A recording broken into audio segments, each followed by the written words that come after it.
Bismillahirrahmanirrahim.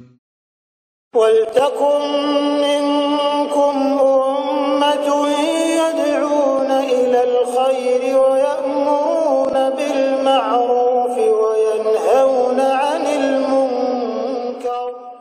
Assalamualaikum warahmatullahi wabarakatuh. Alhamdulillah wassalatu wassalamu ala rasulillah mabad. Allah berfirman, wajahidu bi amwalikum wa anfusikum. Berjuanglah kalian, berjihadlah kalian melalui hartamu dan dirimu. Hampir semua ayat-ayat berjuangan dan pengorbanan itu dimulai dengan bi amwalikum, harta kalian, harta kalian.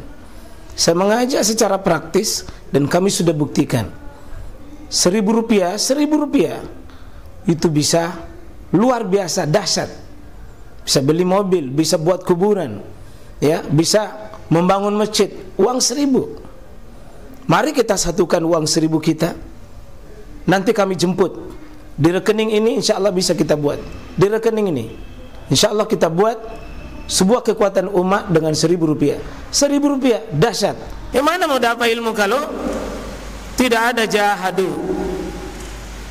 Sekali lagi, ayat Al-Ankabut ini sesungguhnya adalah ayat Makkiyah. Artinya, kalaupun ada kata jahadu, itu bukan berjihad bermakna qital atau perang.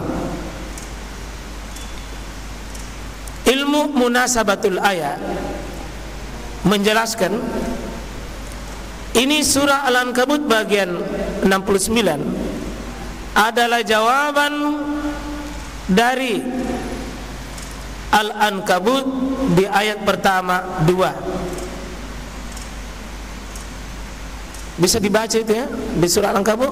A'udzubillahi minasyaitonirrajim. Alif lam mim. Terkenal ayat ini. Ahasiban nasu ayyutraku. Apakah manusia mengaku? Apakah manusia itu menyangka bahwa dirinya mengatakan bahwa ayyakulu amanna,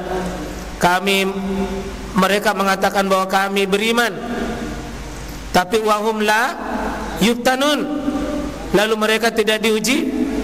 Saya ulangi, ahasiban nasu ayyutraku ayyakulu amanna wahum la yuftanun. Apakah manusia itu mengira dibiarkan begitu saja kalau mereka sudah mengatakan ayyakulu amanna, kami beriman, wahum la yuftanun, mereka tidak diuji? Pasti diuji.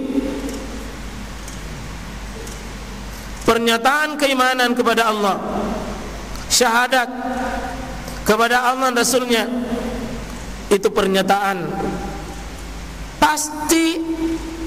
pasti Allah ingin menuntut bukti buat kita. Tidak mudah itu mengucapkan amanna billah wal yaumil akhir, saya beriman pada Allah dan hari kiamat, selesai. Tidak. Apa kata Allah situ? Walaqad fatanna alladziina min qablihim, sungguh telah diuji orang-orang sebelum min qablihim, sebelum mereka. Ya, untuk apa? Falya'lamannallahu alladziina sadaku. Untuk Allah tahu siapa yang di antara mereka itu sadaku. Sadaku, jujur imannya, jujur pernyataannya. Atau disebutkan alladziina walya'lamannal kazibin. Atau Allah ingin tahu siapa yang dusta di balik ucapannya itu. Apa hubungannya ayat ini, ayat 1, 2 dan 3 dengan terakhir? Di depan bertanya, di belakang jawaban. Ini hebatnya Quran.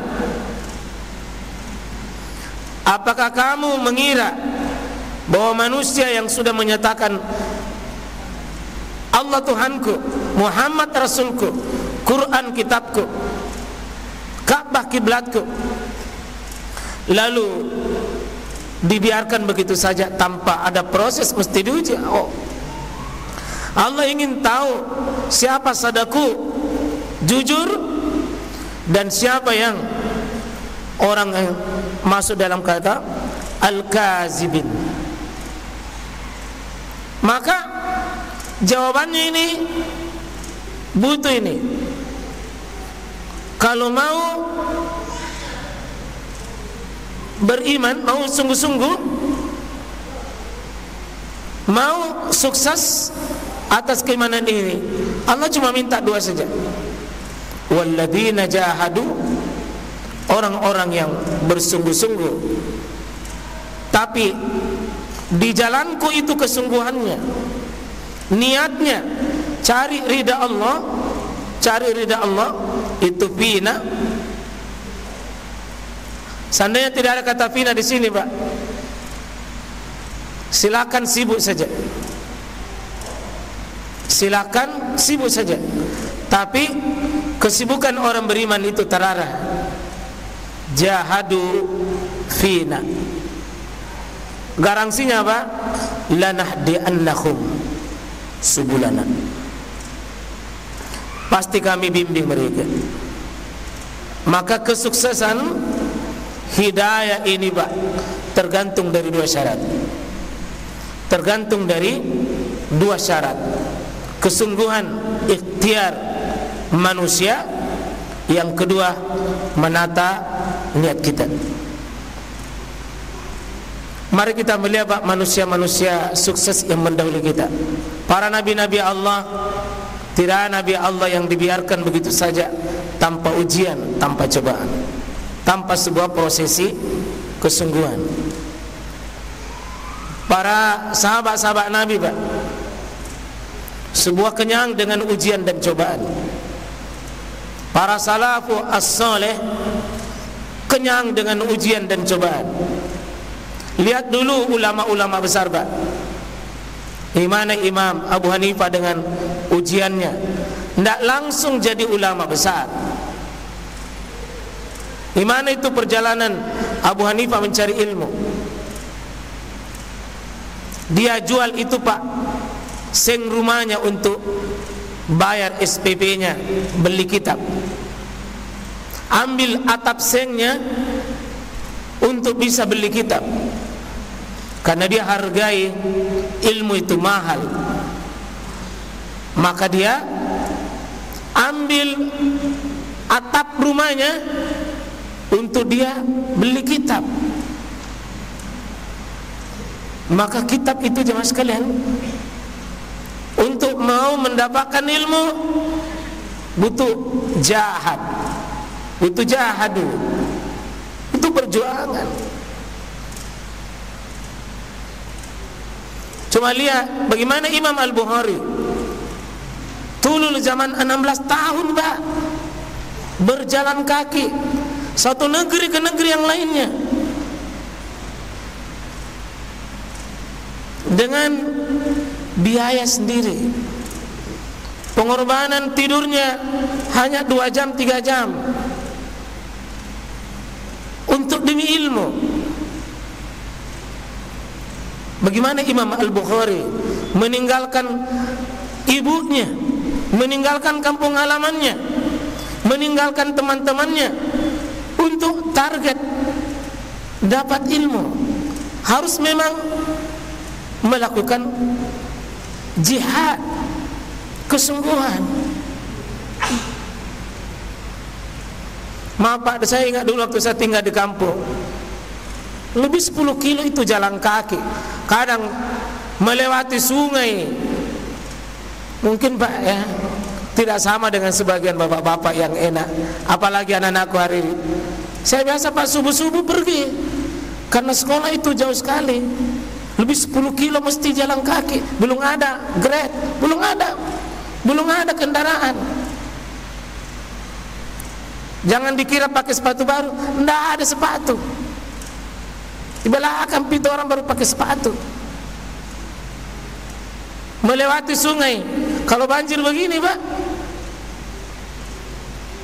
ya terancam. Basah itu celana, tapi karena jalan 10 kilo kering baru sampai di sekolah.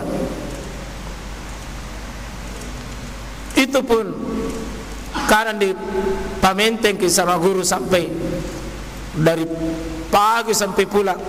Tidak berani ki ngomel sama orang tua, bilang dikasih berdiri kak. Begitu kita bilang dikasih kak berdiri kak tadi, pasti dia bilang komentong dongok. Tidak ada orang tua yang mau salahkan guru. Komentong yang malas, kau yang bodoh, kau yang tidak belajar. Anak-anak sekarang baru disentil sedikit, amar min motor balana, cengin.